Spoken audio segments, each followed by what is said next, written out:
जब प्यार धोखे में बदल जाता है तो क्या बचेगा? कैसे एक पल में सब कुछ बदल जाता है? क्या भरोसा करना इतना खतरनाक है? ये कहानी आपको रुला देगी लेकिन सोचने पर मजबूर भी करेगी। नमस्कार दोस्तों, आप सब कैसे हैं? आज हम बात करेंगे यशस्वी शिंदे केस के बारे में। महाराष्ट्र के शहर मुंबई में एक इलाका है ओरण तालुका। इसी ओरण तालुका में एक 21 साल की लड़की रहा करती थी जिसका नाम यशस्वी शिंदे था। यशस्वी शिंदे पढ़ने में ठीक ठाक थी और उसे कंप्यूटर की भी जानकारी थी, इसलिए 12वीं पास करने के बाद वह एक कंपनी में बतौर डेटा एंट्री ऑपरेटर की जॉब करने लगी। यशस्वी शिंदे के परिवार में वह और उसके माता पिता रहते थे और सब कुछ ठीक चल रहा था। 25 जुलाई 2024 को यशस्वी रोज की तरह सुबह ऑफिस के लिए घर से निकलती है, लेकिन ऑफिस जाने के बाद शाम को वह घर वापस लौटकर नहीं आती है। घर वाले इंतजार करते हैं मगर यशस्वी शिंदे घर नहीं आती है। धीरे धीरे रात होने लगती है और फिर घर वाले यशस्वी को लेकर परेशान होने लगते हैं। इसके बाद परिवार वाले यशस्वी को सभी जगह ढूंढते हैं, मालूम करते हैं। उसके जो फ्रेंड थे उन सबसे बातचीत करते हैं कि तुम्हें कोई जानकारी है। परिवार के लोग अलग अलग सदस्यों से, पड़ोस वालों से भी बातचीत करते हैं लेकिन उसका कहीं कोई अता पता नहीं चलता है। रात भर उसे तलाशने की कोशिश करते हैं लेकिन जब वह नहीं मिलती है तो परिवार के लोगों की परेशानी बढ़ जाती है। अगले ही दिन 26 जुलाई को परिवार के लोग नज़दीकी पुलिस स्टेशन जाते हैं और वहां जाकर अपनी बेटी की गुमशुदगी की रिपोर्ट दर्ज कराते हैं। पुलिस वाले लड़की की सारी जानकारी लेते हैं और उसकी फ़ोटो आसपास के सभी पुलिस स्टेशनों में भेज देते हैं। 27 जुलाई 2024 को सुबह का वक्त था। ओरण के ही कोटनाका इलाके में एक पेट्रोल पंप पड़ता है और उसके पास थोड़ी दूरी पर कुछ झाड़ियां हैं। इसी रास्ते से कुछ लोग गुजर रहे थे। पास से ही गुजरते कुछ लोगों को कुत्तों के भौंकने की आवाज़ सुनाई दी। जब देखा तो ऐसा लग रहा था कि कुत्ते कुछ चीज़ों को खींच रहे थे। एक व्यक्ति पास जाकर देखता है तो उसके होश उड़ जाते हैं। वह व्यक्ति देखता है कि कुत्ते एक लाश को नोच रहे थे। यह देखकर वह पुलिस को तुरंत फ़ोन करता है और लाश के बारे में बताता है। पुलिस जब मौके पर पहुंचती है तो लाश की हालत देखकर सभी के होश उड़ जाते हैं। लाश इतनी बुरी हालत में थी कि पहचानना मुश्किल हो रहा था। उस लड़की के कपड़े फटे हुए थे, शरीर पर अनगिनत चाकू घोंपने के निशान थे और उसके बाल पूरी तरह से नोचे हुए थे। लड़की के प्राइवेट पार्ट को पूरी तरह से कुचला या रौंदा गया था। यह देखकर पुलिस भी हैरान हो जाती है। जांच के दौरान पुलिस को याद आता है कि एक दिन पहले ही यशस्वी शिंदे नाम की एक लड़की की गुमशुदगी की रिपोर्ट दर्ज कराई गई थी। पुलिस को शक हुआ कि कहीं ये लाश उसी लड़की की तो नहीं है। इस शक की पुष्टि के लिए पुलिस ने शव की पहचान करवाने के लिए यशस्वी के माता पिता को बुलाया। जब माता पिता ने लाश देखी तो वे शोक में डूब गए। वह लाश यशस्वी शिंदे की थी। अब सवाल यह उठता है कि यशस्वी की हत्या क्यों और किसने की? इस सवाल का जवाब जानने के लिए हमें कहानी में थोड़ा पीछे जाना होगा। 2019 में जब यशस्वी 16 साल की थी और 11वीं क्लास में पढ़ती थी, वह पढ़ाई में बहुत अच्छी थी और उसका ध्यान पूरी तरह से पढ़ाई में ही था। लेकिन इसी दौरान उसकी मुलाकात दाऊद शेख नाम के लड़के से हुई जो कि ऑटो ड्राइवर था। जब यशस्वी स्कूल से लौटती थी तो दाऊद उसका पीछा करता था और उसे देखता रहता था। धीरे धीरे दोनों में दोस्ती हो गई। यशस्वी की उम्र छोटी थी और उसने बिना कुछ सोचे समझे दाऊद को अपना दोस्त बना लिया। वक्त के साथ दोनों की दोस्ती गहरी होती गई और वो सोशल मीडिया पर भी एक दूसरे से काफ़ी बात किया करते थे। यशस्वी अपनी पढ़ाई छोड़कर सारा समय दाऊद के साथ बिताने लगी।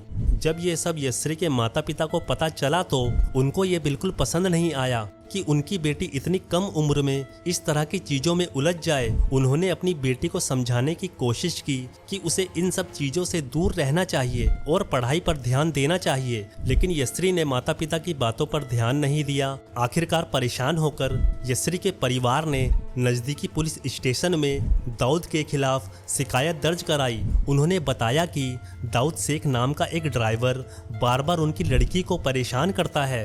दाऊद शेख जो ऑटो चलाता था यशस्वी के पीछे पड़ा रहता था, जिससे उसका परिवार बेहद चिंतित हो गया। चूंकि यशस्वी नाबालिग थी इसलिए दाऊद के खिलाफ पॉक्सो एक्ट की धाराएं भी लगाई गई। इस शिकायत के बाद पुलिस ने दाऊद को गिरफ्तार कर लिया। दाऊद कर्नाटक का रहने वाला था, लेकिन कुछ समय से वह नवी मुंबई में ड्राइवर की नौकरी कर रहा था। वह लगभग 1.5 महीने तक जेल में रहा। लेकिन रिहा होने के बाद वह मुंबई छोड़कर कहीं गायब हो गया। 2024 तक यस्री बड़ी हो चुकी थी। अब वह कॉलेज पास कर चुकी थी। उसकी उम्र 20 से 21 साल हो गई थी और उसे घर से भी ज्यादा रोक टोक नहीं थी। दाऊद और यस्री ने फिर से बात करना शुरू कर दिया और उनका प्यार फिर से परवान चढ़ने लगा। यस्री अब अच्छी जॉब कर रही थी, इसलिए उसे घर से पूरी छूट मिल चुकी थी। 25 जुलाई 2024 को यस्री ने अपने माता पिता से कहा कि वह अपने करीबी दोस्त के घर जा रही है और वहां से ऑफिस चली जाएगी। वह सुबह 9 बजे घर से निकली, लेकिन जब शाम तक वह घर नहीं लौटी तो माता पिता चिंतित हो गए। उन्होंने यस्री के दोस्तों से संपर्क करने की कोशिश की, लेकिन पता चला कि वह अपने दोस्तों के घर गई ही नहीं। अब माता पिता को डर सताने लगा था कि उनकी बेटी कहाँ है और किस हालत में है। जब यस्री के बारे में कुछ पता नहीं चला तो माता पिता ने पुलिस स्टेशन जाकर मिसिंग रिपोर्ट दर्ज करवाई। पुलिस ने भी इस चीज को गंभीरता से लिया और तुरंत यस्री की तलाश शुरू कर दी। 27 जुलाई 2024 को पुलिस को यस्री का शव नवी मुंबई के एक पेट्रोल पंप के पास झाड़ियों में मिला। शव की हालत इतनी खराब थी कि उसके हाथ पैर की हड्डियां तक तोड़ दी गई थी। शरीर पर चाकू के वार और पत्थर से कुचलने के निशान थे। पुलिस को शव के पास एक मोबाइल मिला जो यस्री का होता है। जब पुलिस ने मोबाइल की जांच की तो पता चला कि यस्री ने आखिरी बार किसी नंबर पर कई बार कॉल करने की कोशिश की थी। जब पुलिस ने उस नंबर की CDR निकाली तो पता चला कि वह नंबर दाऊद शेख का था। अब पुलिस और यस्वी के परिवार वालों का शक दाऊद पर ही गया। परिवार ने पुलिस से कहा कि दाऊद ने ही यस्री की हत्या की है, क्योंकि वह पुराने बदले को पूरा करना चाहता था। जब पुलिस ने दाऊद को पकड़ना चाहा तो तब तक वह मुंबई छोड़कर फरार हो चुका था और उनका मानना था कि दाऊद ने ही यस्री की हत्या की है। लेकिन इस हत्या के पीछे का असली कारण क्या है? पुलिस ने दाऊद को ढूंढने के लिए सभी संभावित तरीकों का सहारा लिया। उन्होंने इसके बारे में सारी जानकारी जुटाई और एक विशेष टीम का गठन किया। इस टीम का काम था दाऊद को किसी भी तरह से ढूंढना।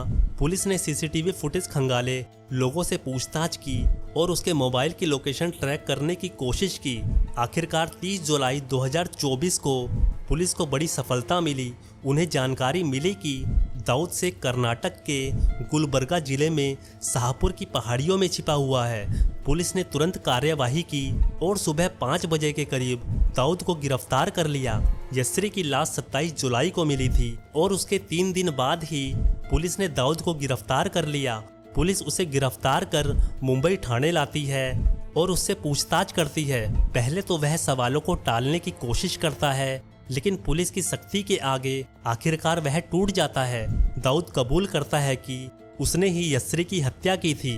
दाऊद को यस्री और उसके परिवार वालों से बदला लेना था, क्योंकि उसे यस्री के माता पिता ने ही पुलिस के हवाले किया था और पोक्सो एक्ट की धाराओं के तहत जेल भिजवाया था। उसने उस दौरान जेल में प्रताड़ना सही थी। दाऊद का प्लान पहले से ही तैयार हो चुका था। जेल से निकलने के बाद उसने यस्री से फिर से दोस्ती की और धीरे धीरे अपने जाल में फंसाया। जब यस्री दाऊद पर पूरी तरह से भरोसा करने लगी तो दाऊद ने अपना असली चेहरा दिखाया। 25 जुलाई 2024 को दाऊद ने यस्री को मिलने के लिए बुलाया और कहीं घूमने जाने के लिए कहा। यस्री को कोई शक नहीं हुआ और वह दाऊद के साथ बाइक पर चली गई। दाऊद उसको एक सुनसान जगह पर ले गया जहां पहले से ही उसका एक दोस्त इंतजार कर रहा था। यस्री को उस समय तक शक नहीं हुआ।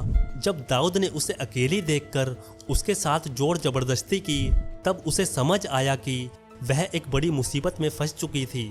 दाऊद और उसके दोस्त ने उसे बुरी तरह से पीटा, उसके साथ दुष्कर्म किया और फिर उसका गला घोंटकर मार डाला ताकि यस्री की पहचान ना हो सके। उन्होंने उसके चेहरे को पत्थर से कुचला और लाश को रेलवे स्टेशन के पास झाड़ियों में फेंक दिया।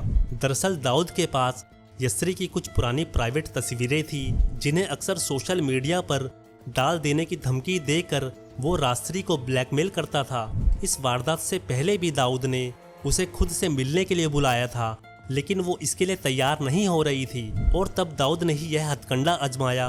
उसने अपनी और यस्री की कुछ पुरानी तस्वीरें सोशल मीडिया पर डाल दी, जिसके बाद यस्री परेशान हो गई और दाऊद से बात की और उसे तस्वीर डिलीट करने को कहा। दाऊद ने कहा कि वो एक शर्त पर ही ये तस्वीरें डिलीट करेगा, अगर वो उससे मिलने आ जाए। इस पर यस्री उससे मिलने के लिए राजी हो गई।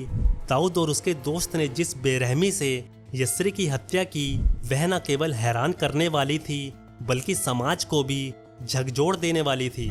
फिलहाल नवी मुंबई ने दाऊद को अदालत में पेश कर उसे रिमांड पर लिया है। केस की कार्यवाही अभी भी चल रही है। आज का वीडियो यहीं खत्म होता है।